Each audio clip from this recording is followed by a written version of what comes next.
Well, good morning, y'all. Jesus, yes, sir, He is still Lord. Listen, I'm so glad today the Word works.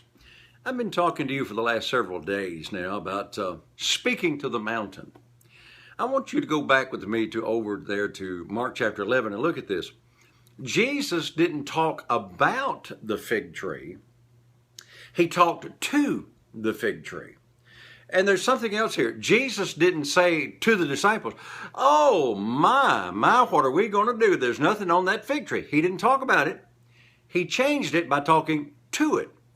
A lot of people, especially believers, have a tendency to want to tell everybody their problems, and that opens the door to the devil. The Bible very plainly says they were destroyed by the destroyer because of their murmuring. Now let me show you something else. Jesus said, no man eat fruit of thee hereafter forever. He spoke the desired end results, and he didn't need anybody else. Now this is big. I want to get this across to you. Jesus didn't come along, see the fig tree, and then turn to the disciples and say, hey boys, we're all going to have to get in agreement on this, that this fig tree is cursed. No.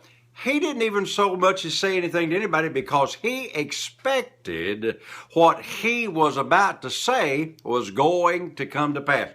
Number one, don't talk about the problem, talk to the problem. Number two, don't tell everybody else about the problem and get them to agree with you. You have the gift of faith, and it is enough to move the mountain. You know, a couple of days ago, I showed you how to talk to your bills.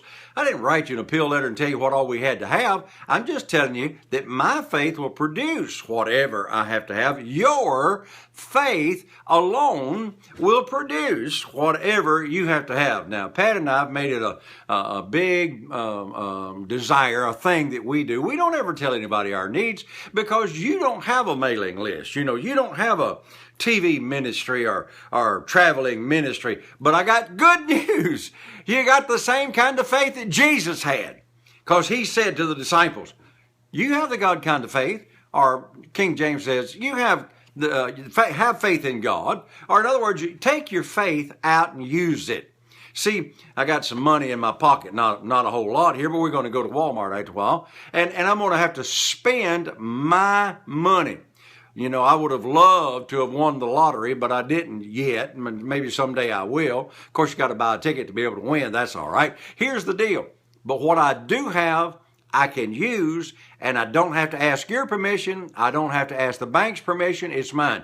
What you do have is the gift of faith, because God hath dealt to every believer the measure of faith. Check out Romans 12:3 and Romans chapter 1, verse 6, where you'll find out that God hath dealt to every man the measure of faith. Don't talk about the problem. Don't tell anybody else about the problem. You just take your faith and boldly tell whatever that mountain in your life is to get out of the way, be thou removed, and it has to take place in Jesus' name. Hey, have a great day. Remember, Jesus is Lord. Yes, sir. The word works.